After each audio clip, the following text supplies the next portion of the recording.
Okay, speaking after Mike is a mistake because basically my I could do it really short here and just say what he said. Because I everything that he raised in that is something that I'm hoping to reiterate. So it was really interesting to hear.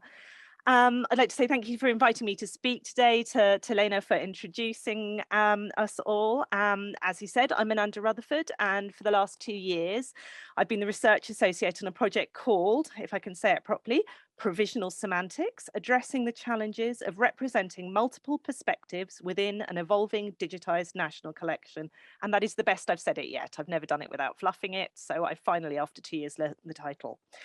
This presentation will be an account of and a reflection on the 2-year Provisional Semantics project, which is part of the UK's Arts and Humanities Research Council's funding initiative called Towards a National Collection, which I tend to refer to as TANK. Provisional semantics focuses on how museums and heritage organisations might engage in what are currently referred to as decolonizing practices in order to better produce search terms, catalogue entries, and object interpretation. During the course of the project, however, the emphasis has changed from how the wider UK heritage sector could develop ethical, equitable, and transparent readings to support everyone to engage with this digital national UK collection, towards a more fundamental inquiry into whether this is possible at all, given the colonial logics and structural racism inherent in the museum project and its practices, histories, and infrastructure. The project has, for me, raised more questions than it answers. What happens when we change words and clean data as a putative solution to problematic language and legacy descriptions? Can we genuinely represent multivocality on digital platforms? Is sector guidance for research and documentation practice fit for purpose in terms of genuine knowledge co-production and engagement? Why is embedded change in attitudes and behaviours so very slow to happen? And what are the barriers? What's stopping us? And how are we still actually propping them up? Speaking to today's notion of rethinking cataloguing, classification, digital presence, and what that might mean or even look like, I'm going to try and say a bit about the project and at the same time attempt to look at how the work we're doing fits within what might be called the decolonial term in UK cultural heritage and museums. Personally, I don't think it is a turn. To me, it's more of an eternal spiral of the same structurally racist institutional behaviours, even as we supposedly try to do better. Further, these structures have been amplified rather than democratised by the processes and practices of digitisation. So it's probably important to give a bit of context to situate the project and explain the TANK initiative. The specific focus of my own research is around the relationship between traditional forms of museum cataloguing and the advent of online collections. So as well as the research objectives of the Provisional Semantics project, I've been fascinated to observe the workings and positioning of TANK within the museum sector. According to their website, TANK is supporting research that breaks down the barriers that exist between the UK's outstanding cultural heritage collections, with the aim of opening them up to new research opportunities and encouraging the public to explore them in new ways. It is intended further to explore the creation of a unified virtual national collection. It sounds a bit to me like a Brexit version of Europeana, and certainly the timing and framing seems oddly fitting with the objectives of the current British government, writ large in the media generated cultural wars of recent months. But TANK is probably the biggest chunk of cash to go into museum collections research in the UK for a very long time. It should be acknowledged, though, that those institutions receiving funds are primarily nationals who have independent research organisation status, the IRO, which is a sort of quasi-academic ranking. And this notion of what we in the UK refer to as nationals, which are better described, I think, in the rest of the world as government museums, as representative of all the museums and collections of the nation, is contentious in itself. TANK has been organised with 2 years of smaller foundation projects, of which Provisional Semantics is one, and then 3 years of bigger discovery projects, which were announced a couple of months ago. They're ambitious and interesting, engaging with a variety of technologies and collections, all with the ambition of bringing collections and people together across the UK. But we have been here before. with cornucopia, with Culture Grid and Europeana in the first decades of this century, and numerous subsequent subject-specific attempts since. Large-scale aggregation of digitized assets is a perpetual ambition for digital discovery across museum collections. The aspiration of TANC is to move towards this unified virtual national collection again, but the premise rests still on the unacknowledged underlying data mass of museum catalogues and collections documentation in all its various incomplete and impenetrable, inconsistently digitized and unthinkingly colonial forms. There is some fantastic work coming out of the TANC research projects, and the opportunity to do the research at all on collections is crucial. But it's hard not to feel that we are still in a tail wagging the dog situation, where the promise and possibilities of the digital drives ambition and innovation, but the content, quality, lack and mess of collections information and the practices that are used to capture and present knowledge are thin gruel and much in need of rethinking. Decolonizing in any form is not an explicit or even implicit aim of TANC, though there is the usual allusion in its key objectives to benefit a diverse range of audiences.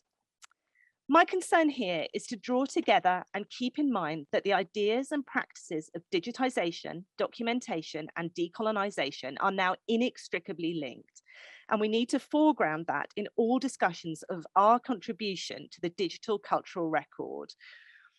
I have three quotations that present the key issues much better than I could. And the first comes from Heidi Geismar at UCL. She's a professor of digital anthropology, and she wrote a book called Museum Object Lessons for the Digital Age. She says, digital systems often become analogues of their non-digital counterparts, mapping and replicating older representational frameworks, overwriting the capacity of the digital for radical transformation, connectivity, and multiplicity, with the representation of singular teleological narratives.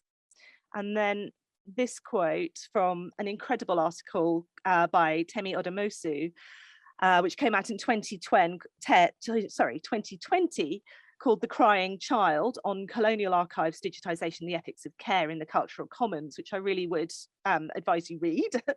She says, digitization has come with critiques of power, bias, and legitimacy, since the institutional drive to reproduce the excessive scale of the colonial project as big data enacts its own forms of erasure. And finally, the quote from, this is very well known, I think, from Safia Imogen-Noble and her brilliant book, Algorithms of Oppression. She says, knowledge management, I've only got it partially on the screen here, I'll read the whole thing. Knowledge management reflects the same social biases that exist in society because human beings are at the epicenter of information curation. These practices of the past are part of the present, and only committed and protracted investments in repairing knowledge stores to reflect and recenter all communities can cause a shift towards equality and inclusion in the future. This includes reconciling our brutal past rather than obscuring or minimizing it. And in this way, we have yet to fully confront our histories and reconstitute libraries and museums towards reconciliation and reparation. So if the online collection is the museum sector's contribution to the digital cultural record, the issues of supplying equitable and, for want of a better word, decolonized information, we need to be doing a whole lot better and moving a lot faster towards a critically engaged, transparent, ethical and anti-racist way of working, rather than reenacting and repeating harms of the past through accelerated digital access to the partial information we currently work with. So to return to the project, in the funding proposal for the intention of provisional semantics, it was described as an interrogation of how long-standing problematic or racist hierarchies, binaries, narratives, and perspectives are produced and reinforced in catalogue entries, object descriptions, and interpretive material. And further, the project attempts to address a fundamental challenge facing the TANC towards the National Collection Programme: how to develop ethical, equitable, and transparent readings of the objects in a digitised national collection. So here we see the combination of the idea that a digital or digitized national collection is problematic and is reliant on using, mobilizing, facilitating existing object description and catalogue records that are in fact deeply flawed in the history they present, or in many cases do not present, as well as limited by the language, information, organization and practices that are used to construct them. So I'm going to say a bit about how we've approached this. The first has sort of got 4 central tenets of the project here. So we've been trying to follow a practice-based action research approach through a number of strands. The main ones are anti-racist positioning. This was to establish a shared baseline position of the ethics of and for the project, to address personal racism within the research team, and to recognise the structural racism that is the institutions and practices that the institutions and practices of the cultural heritage sector are instrumental in upholding. The positionality work was crucial to the team to try and truly understand their own roles and understandings of racism, especially in a majority white team, in majority white institutions, in a majority white sector in the UK. It is in no way a panacea and certainly doesn't necessarily prevent people from behaving in harmful ways. But for myself, as a person of mixed heritage, I am not sure I could have continued without a direct challenge to internalized ideas of white advantage and structural racism. The reading we did, by the way, is all in the project's interim report. If you want to look that up and follow it, I've got the links at the end. The second thing is our literature and practice review, which I'm meant to be working on instead of speaking now, but I'll speak a lot about that a little later in this talk. And the last, and thirdly, we have continuing processes of reflection, personal response and transparency, not just of the team, but from those many stakeholders who participated in project activities as were willing. Sense and ethics checking, criticality and reflective questioning were crucial throughout all our processes. Who is this for? Does it cause harm? What is the give-get in the relationships we are forming? And lastly, the case studies, possibly the most rewarding aspect as a curator, going back to the objects, but talking with people. We have investigated 3 case studies with the 3 partner institutions involving close readings of artifacts and associated information and presentation, which I'm going to talk a bit more about now. So I'll go through all 3 of those. So the first case study was the National Trust's Clive Museum at Powys Castle in Wales. In this first case study, we looked at the collection of Powys Castle's museum, where the history, agency, and beauty of the artifacts is overshadowed by the problematic colonial activities of Robert Clive. That's Clive of India, who's really quite unpleasant, to say the least. We focused on a close reading of texts relating to specific artifacts on display in the museum. And this was accomplished through 3 collaborative workshops with key stakeholders. The workshop sessions were brilliantly designed by my colleague, Dr. Anjali Dalal-Clayton, to be both a virtual walkthrough to understand the display, virtual obviously because of COVID, the location and experience of encountering the objects, as well as a detailed scrutiny of catalogue entries, information boards, case labels, and any other pertinent material we could gather. The issues and ideas raised by the groups included words, language, translation, labels, display, provenance, family myths, iconography, and institutional hearsay, as well as political opinion and practical concerns about display. These sessions were rich, thought-provoking and eye-opening, involving curatorial staff and volunteers, non-curatorial staff and academic experts. The process of what was intended to be response and observation ended up much closer to collaborative cataloguing and knowledge sharing, and was incredibly valuable. The second case study investigated whether the presence of contextual information and captions from perspectives external to the Imperial War Museum can mitigate the harm caused by the colonial gaze present in the image and the language that is presented in legacy or historic captions. So the old documentation. It focused on 60 photographs from the Second World War British official photograph collection, taken in 1942 in India, that depict the recruitment and experience of Indian soldiers. Again, seeking opinion, research and response outside of our own networks, though I have to admit we're unable to be very radical in who we worked with, perhaps even just working outside your own department, resulted in some fascinating observations and research. While we started with the captions, it became evident that we could not simply rewrite titles or change the bad words, as the prejudices and assumptions inherent or implicit in the language used at the time required careful explanation and contextualizing. And again, all the IWM materials up online. I've got a link at the end, but you'll see that we couldn't replace single historic captions with a single line. And that's been a really interesting process to go through what actually rewriting the text looks like. The third and last case study is the Panchayat collection. It's a significant archive of South Asian and African Caribbean artists working in the 1980s, formed by a collective of 5, hence Panchayat. It has been with the Tate since 2015, but neither fully catalogued nor digitised. This case study aimed to place the artists and originators of the collection at the heart of its history and foreground their voices. And I realised in writing this that I haven't named any of them, but we now have a new page up on this site and everybody involved is actually listed there. Tangentially, this case study also engaged directly with the current limitations of library practices and cataloguing standards, especially in relation to material categorised as ephemera, the things that don't fit traditional systems of cultural value writ large in the hierarchies and disciplines of information management. The art collections are more important than the archives, which are more important than the library.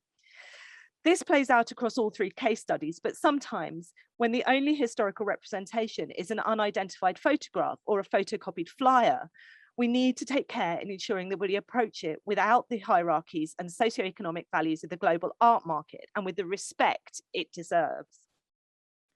This case study highlighted for me how directive and extractive museum research projects can be and how controlling. With living artists, you are dealing with their lives and also their disappointing experiences with the art world, and specifically the institutions that were meant to champion them, but have neglected, rejected, or instrumentalized them and their work. Our practices of capture and dissemination, claiming, owning, and recording are run through with appropriation and control. That said, the generosity of the artists and thinkers involved was astounding, and I was really privileged to be able to witness them. Those will all be published in the new year, and they're really wonderful, warm, and generous conversations. So the bit I'm meant to be doing is the literature and practice review, which currently has a working title of How Are We Still Here?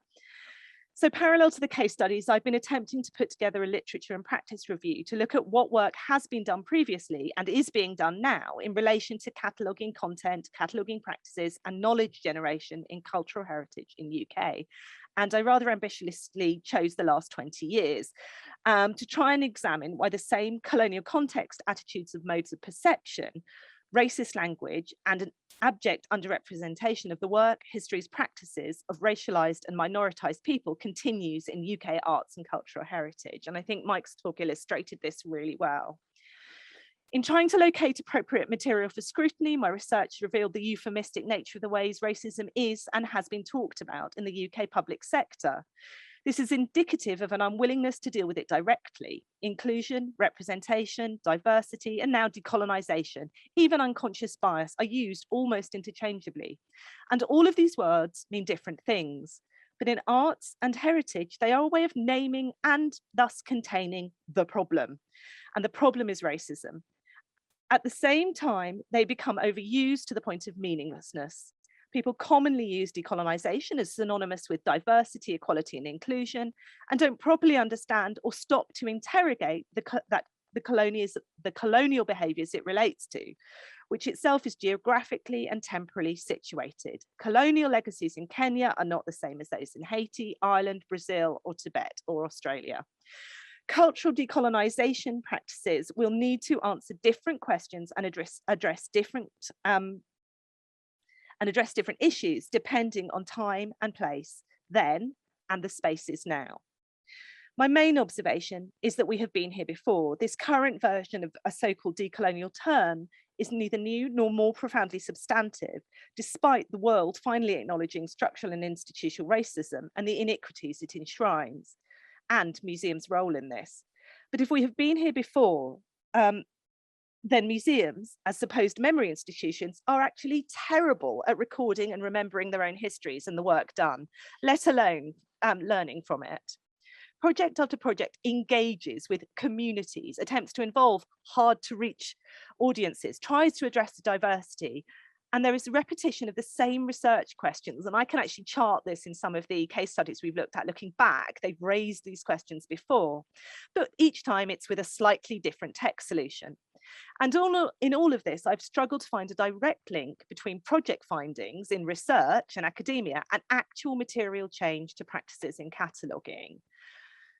In spite of that, specifically in the UK, I know that Canada, Australia, and New Zealand are doing much better with this and their relationships with Indigenous people and First Nations people, because they're actually involving themselves properly and listening to some extent.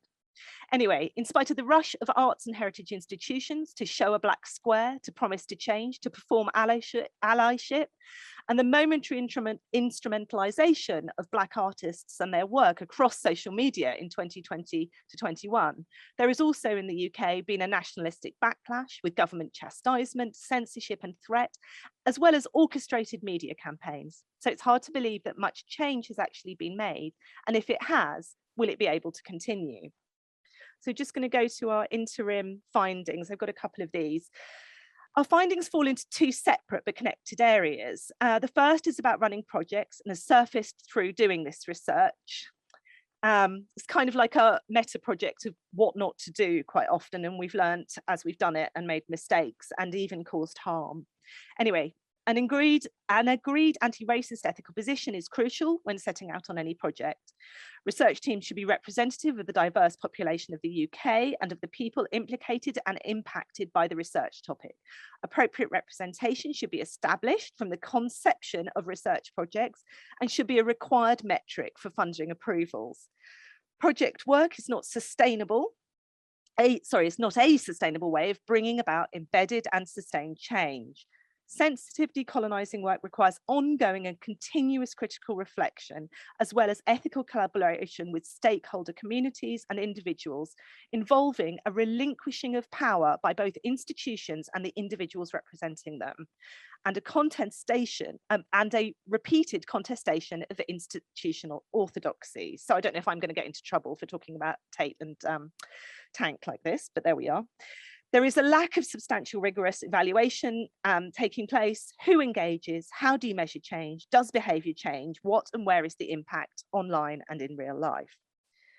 The second area of findings is around the original search topic relevant to this session. And we suggest that cataloguing, object description and interpretation practices always exist within colonial frameworks that need to be acknowledged, engaged with and addressed. In the UK, there is an urgent need at national and sector level for more resources and detailed practice guidelines, both of the ethics of research projects within museums and cultural heritage organisations, and specifically for collections and cataloguing interpretation work. And I haven't put this one up, but current language practice is provisional too. And I think we need to acknowledge this, that working now and changing words is not enough. We're seeing, or I'm seeing in doing this work, a lot of replication and replacement of new and better words, but it is the same behaviour of imposition and authority. Who sanctions this? How do you balance harm and history, offence and retrievability? And lastly, I was just going to go through sort of working through some recommendation ideas about how to develop guidance. And I've been identifying between 3 and 5, it depends on the day of the week, key areas that need full consideration and scrutiny when people are rushing towards decolonisation. The first is language, the words we use and how we write, how we deal with harm and offence without denying the historical or even contemporary use of racist words.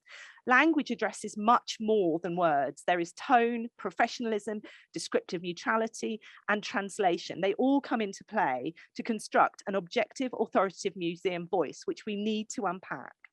There's subject and content. What and who do we choose to write about? Who do we privilege? Which artists, topics, and material are presented in terms of publication, expertise, resources, and used as representations of your organisation or collection? And there's knowledge creation and production. I think this is crucial.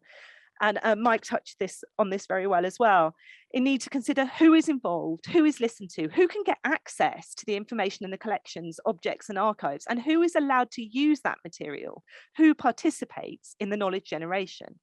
And then back to the specifics that we all love, cataloguing practice and systems, the tools we use, how we organise information, how we organise and structure data, what we choose to privilege in analogue and digital systems, data structures, publication processes and editing practices. And most importantly, we need to be transparent and clear about who is doing what and why.